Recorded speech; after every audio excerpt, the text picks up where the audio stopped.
Salut tout le monde. Aujourd'hui, nous allons voir l'insertion, la modification, la suppression, l'impression par programmation en Windows. Pour cela, nous avons besoin de deux fenêtres. Une première fenêtre pour afficher la liste des renseignements, que voici, et une deuxième fenêtre pour la saisie des informations. J'ai déjà créé la base de données.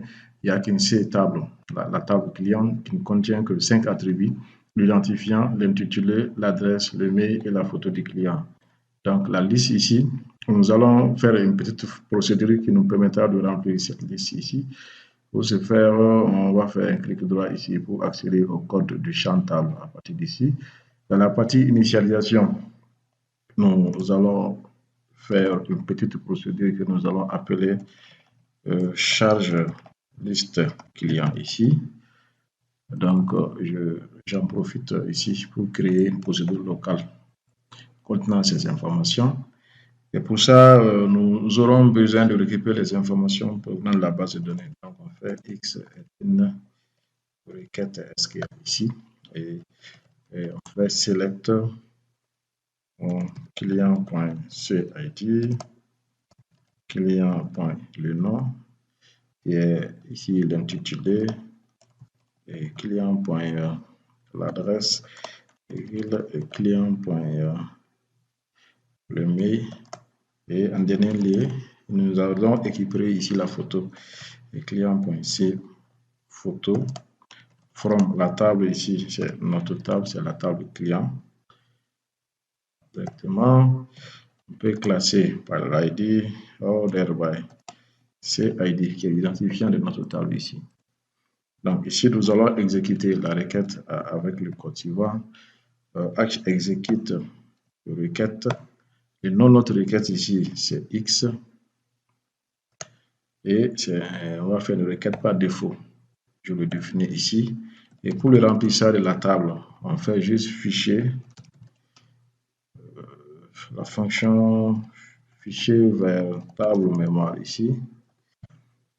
Donc la table, c'est table client et la source ici, c'est notre requête X. À partir d'ici, nous avons fait les informations nécessaires permettant au chargement des renseignements qui sont stockés dans la base de données.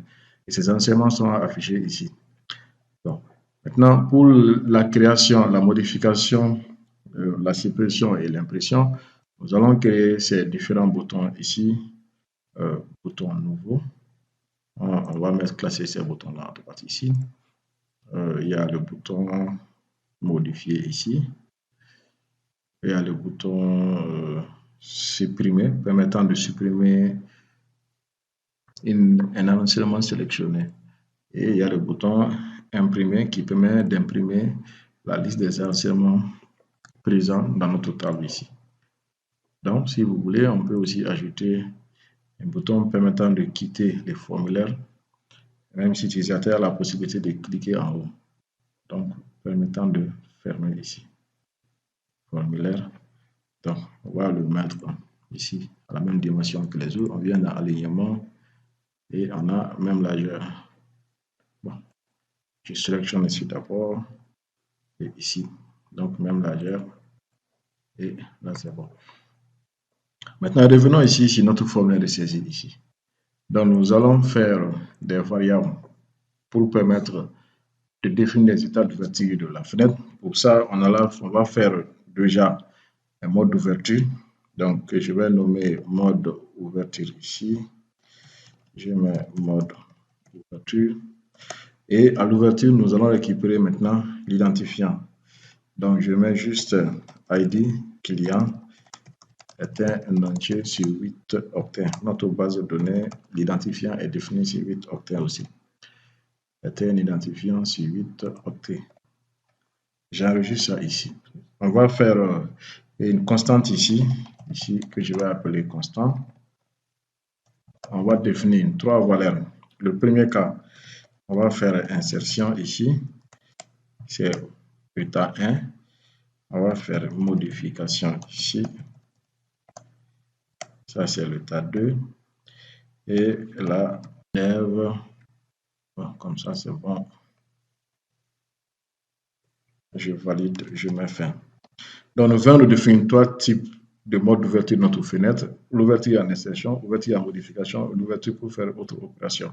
Ça, c'est le Gmod. Maintenant, GNID client, ça permet de récupérer l'identifiant à partir d'ici. Donc, ici, à l'ouverture ici, nous allons fournir ces paramètres ici. Quand vous cliquez sur Nouveau, donc ici, on fait Ouvre. On va ouvrir quelle fenêtre? La fenêtre de saisie. Dans le mode d'ouverture, j'ai un mode. L'insertion, c'est 1. Et le client, l'identifiant, on ne le connaît pas. C'est un champ auto-incrément. Donc, je mets 0 à ce niveau. Le deuxième cas, c'est l'ouverture en mode modification. Dans notre cas, on fait Ouvre champ de saisie. Dans le mode ici, la modification, c'est 2. Et en ce temps, on connaît ici l'identifiant. Donc, je mets juste ID. Bon, on va le définir ici. Je mets juste ID interne entier sur 8 octets. Et il est égal à la colonne ID ici de notre tableau.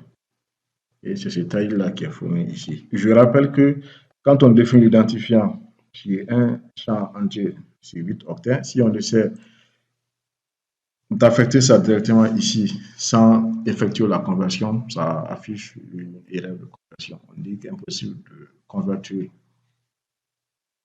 un champ de type chaîne ANC en entier sur 8 octets. Donc, c'est pourquoi je définis une variable locale ici. Donc, je le dis ici. Donc, dans notre cas ici, donc la fenêtre va s'ouvrir pour faire un nouveau entraînement. La fenêtre va s'ouvrir en mode insertion.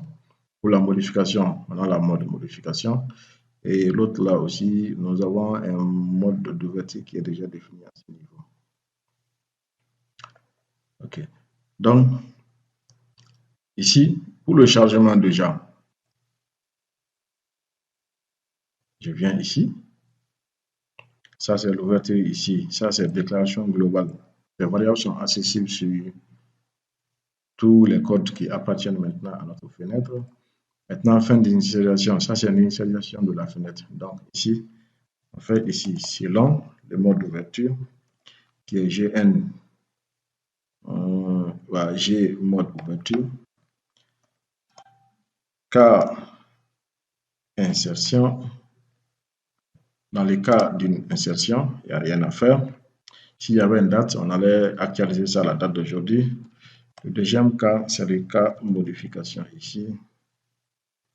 Dans le cas d'une modification, qu'est-ce qu'on fait? On récupère les informations de l'enseignement en cours qui a été fourni ici par GNID et on affiche ces informations dans le champ. Donc, pour ça, on fait hlit recherche première. Hlit et recherche première ici. C'est notre fichier de données client. Qu'est-ce qu'on cherche? On va chercher l'identifiant s'il est égal à GNID, ID client. Donc, si H trouve, si l'enseignement a été trouvé dans notre fichier client, alors on va définir notre SAI adresse égale à client.c adresse, l'enseignement en cours, et notre SAI intitulé égale à client.c intitulé ici, l'intitulé du client, et notre champ SAI email qui sera égal à client.c c1000 et la photo img photo, notre champ photo, il est égal à client.c la photo du client. Donc ça c'est suivant l'ouverture. Donc le chargement du champ de saisie ici est OK. Le chargement de notre fenêtre de saisie ici est OK. Maintenant le deuxième paramètre que nous allons définir c'est pendant l'envoi de l'information vers la base de données. Donc quand l'utilisateur clique sur valider, on voit que le champ intitulé est obligatoire, les autres champs ne sont pas obligatoires. Donc, directement ici, on fait la même chose. On fait selon G mode ouverture. Si c'est le cas d'une insertion ici, alors on fait une insertion. Si c'est le cas d'une modification des informations données, alors on effectue une modification. Maintenant, pour une insertion, qu'est-ce qui va se passer? On fait client.intitulé égale à SAI intitulé et notre client.c adresse égale à SAI, C égale à SAI adresse directement et notre client.c l'adresse, le mail égale à SAI email directement et notre client. Ici la photo égale à IMG, la photo contenue dans le champ image. Donc, on a 5 attributs. Donc, ici, on a fourni 4 informations parce que l'identifiant est un champ auto-incrément. Donc, on fait juste H ajoute. H ajoute quoi? Client, on valide. Maintenant, on va actualiser la liste. C'est FEN liste client. Charge liste client, notre procédure locale que nous avons déclarée.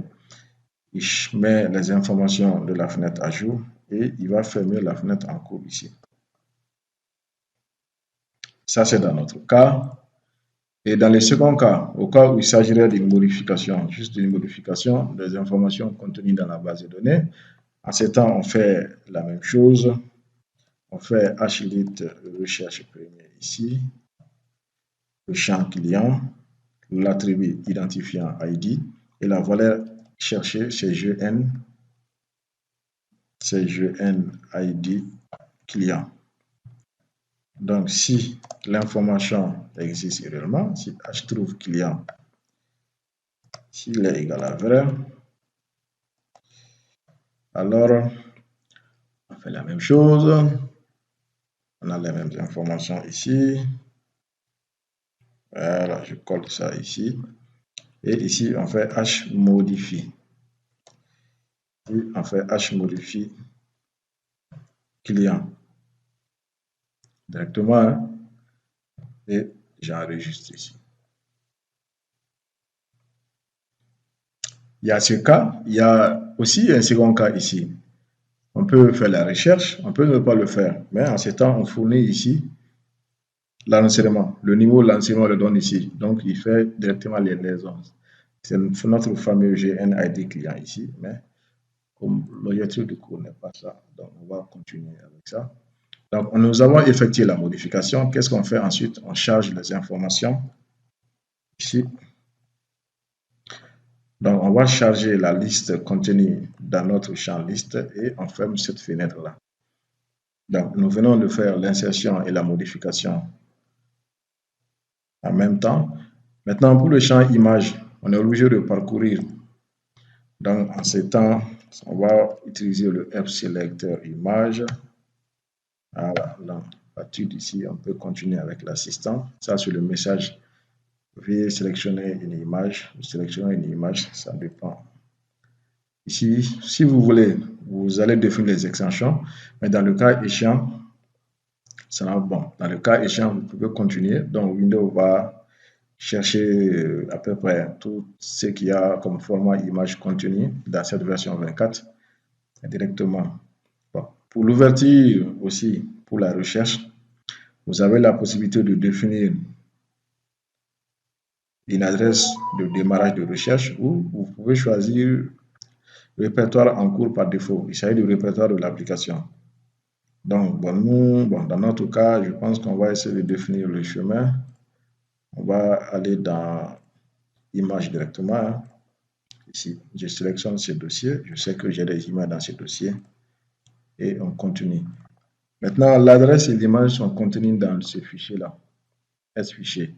Pour le mettre dans notre champ, on fait IMG sans nom. Notre champ, il est égal à S-fichier. Donc, il récupère le contenu à ce niveau-là. Donc, ça, c'est pour le champ image. Donc, annuler, c'est pour juste fermer la fenêtre et je valide. Donc, nous allons essayer un exemple. Je pense qu'on a fourni toutes les informations nécessaires. Donc, je fais. Alors, nous allons faire un test. Je clique sur Go ici. Et voilà, donc on fait nouveau. Donc nous avons notre fenêtre de saisie. Je fais Oumar Guindo. Adresse, lui je le mets au Bénin. Son mail c'est oumar@outlook.com. L'image, on va parcourir ici. L'adresse qu'on a fournie, et je l'ai choisi ici. Je fais ouvrir. Il est là, je valide. Et il vient d'enregistrer l'ID, c'est auto-incrémente. On a un intitulé Oumar Guino, l'adresse c'est le Bénin, son mail Oumar, et voici la photo. On peut faire un deuxième exemple. Là, je mets juste Seydou Koulibaly. Adresse, lui, je le mets au Togo. Et son mail, c'est seydou@gmail.com. Je choisis une photo pour Seydou. Bon, je prends ça. Donc, je valide. Donc, nous avons ajouté Seydou ici. Donc, puisqu'on a fait l'ajout et la modification, donc on va faire la modification. Donc, il va récupérer les informations s'il a dit égal à 2. Voilà ça ici. Donc, on a les informations. Les modes d'ouverture que nous avons définis. Donc, il revient avec les informations contenues à ce niveau. Donc, Seydou, au lieu que ça au Togo, on va le mettre au Burkina. Tout simplement. Et je valide. Suivant notre cas, Seydou est parti au Burkina. Le même cas, Seydou, on peut changer sa photo. Je parcours, je choisis une autre photo de Seydou. Prenons cette photo-là. Je mets ouvrir, je valide. Donc, nous venons d'effectuer l'ajout et la modification en même temps. Nous allons essayer de paramétrer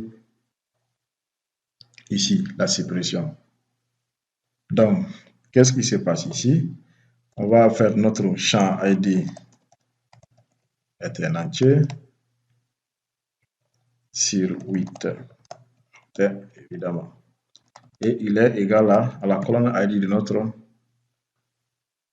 champ liste ici. Donc, j'ai récupéré son ID. Maintenant, je vais afficher une fenêtre pour demander au client s'il souhaiterait, ou à l'utilisateur s'il souhaite réellement supprimer l'enregistrement en cours. Donc, je fais dialogue et je poursuis avec ici. Voulez-vous supprimer la ligne numéro? Donc, je fais suivant. Là, je valide. Maintenant, ici, c'est ID. Notre champ ici, c'est ID. Donc, je valide. Donc, K1, c'est supprimé. Maintenant, pour supprimer, on fait une recherche pour être sûr que l'enregistrement existe dans la base de données. Donc, en ce temps, on fait hlit recherche. Premier, client. Donc, c'est ID. Donc, fournir l'ID, c'est notre ID. Donc, si c'est trouvé, si H trouve client égale à vrai, alors on supprime. Comment on le fait? On fait H supprime client. Je valide et on reprend le chargement. Donc, on a fait appel à notre procédure locale, charge client, et on peut afficher un message pour dire à l'utilisateur que ça s'est bien passé. On fait toast affiche ici. Je mets suppression effectuée avec succès. Avec succès. Maintenant, puisque c'est une opération qui a eu lieu, le toast, c'est une opération par un toast long. Donc, on va le mettre au milieu et on va le centrer aussi. Maintenant, la couleur, on va le mettre au vert. Comme l'opération s'est passée, je mets vert pastel et je valide. Dans le cas échéant, il souhaiterait annuler l'opération. Dans cas 2, alors on fait juste un retour. Et retour. Donc, nous allons faire un test ici. Je fais un go à ce niveau. On va ajouter un nouvel enregistrement ici que je vais appeler directement. Ok, je vais appeler Sidiki Sidiki Bari. Donc lui, on le met où? On le met au Niger. Et je mets sa@gmail.com comme email de Sidiki. Et là, je choisis une photo pour Sidiki. Je choisis au moment, je valide. Donc Sidiki, on vient de l'ajouter. Bon, on sélectionne d'abord. Il faut sélectionner. Donc j'ai sélectionné, je clique sur supprimer. Voici notre message. Voulez-vous supprimer la ligne numéro 3 ici? Ne pas supprimer, il ne se passe rien. Je reprends, supprimer, donc je supprime et je recharge. Et voici notre message, suppression effectuée avec succès. Donc nous venons de supprimer l'enregistrement en cours. Bien sûr. Maintenant, nous allons essayer de faire ici l'impression. Il y a plusieurs manières de le faire. Bon, le cas le plus simple, c'est de faire une impression sur champ table. Pour ça, on vient dans création, tableau, état sur champ table. Donc, je mets le bouton. Puisqu'il y a une seule table sur notre fenêtre ici, il n'affiche pas le liste. Donc, il sélectionne ça directement. Dans le cas échéant, s'il y avait plusieurs tables sur la même fenêtre, donc ils allaient nous demander de choisir la table concernée. Donc, je valide le nom. Et ici, il y a juste quelques retouches à faire. Notamment, il faut vérifier les types de données définis ici. Si tout est conforme. Alors là, c'est un champ image. Maintenant, on vient au cadrage. Vous voyez, la couleur des lignes, c'est en blanc. Déjà, ça, on le met en noir. Le trait, je le mets en 2 mm. Et là, c'est les informations concernant la colonne paire et la colonne impaire. Ici, c'est l'entête. Donc, l'entête, bon, mais juste ça, c'est une question de goût. Donc, je choisis le format des informations du projet par défaut. Je le mets à 12, c'est l'entête, je le mets en gras. OK. Donc, je valide. Le fond, c'est transparent. Ici, on vient au corps maintenant. Les lignes, couleur des lignes paires, c'est jaune bulle, et couleur des lignes impaires, donc je le mets en transparent aussi. Je valide. Là aussi, c'est bon. Donc, je mets juste oui, ici. Et là, je le mets à 12. Je valide l'information ici. Donc, le corps aussi, je pense que c'est bon. La ligne, on l'a affichée, c'est bon. Dans notre champ, il n'y a pas de calcul. S'il y avait des champs calcul, voilà ici, pour accéder à ça, calcul. Ça, c'est la ligne concernant les calculs. Là, je valide. À ce niveau, on va agrandir un peu pour que la machine puisse afficher l'ensemble des informations contenues. Ici, pour notre champ image, on l'agrandit de telle sorte que l'image réapparaît comme c'était dans le tableau. À partir d'ici, je pense que c'est bon. Je valide. Et pour notre impression, là, on a deux choix. Si vous voulez, vous maintenez ces boutons. Et en ce temps, vous allez le supprimer ici. Dans le cas échéant, vous allez supprimer ça. À partir de ce bouton, vous allez chercher les codes à la main. Donc, je programme les deux. On fait I aperçu. Zoom, on le met à 100%. Et on met I imprime état ici. I imprime état. Je pense, voilà. On définit le nom de l'état. État liste des clients. Je valide. Et on a un aperçu. Impression ici. Donc, je fais un go pour tester la fenêtre. Donc, ici, notre liste pour l'imprimer. On clique sur imprimer ici.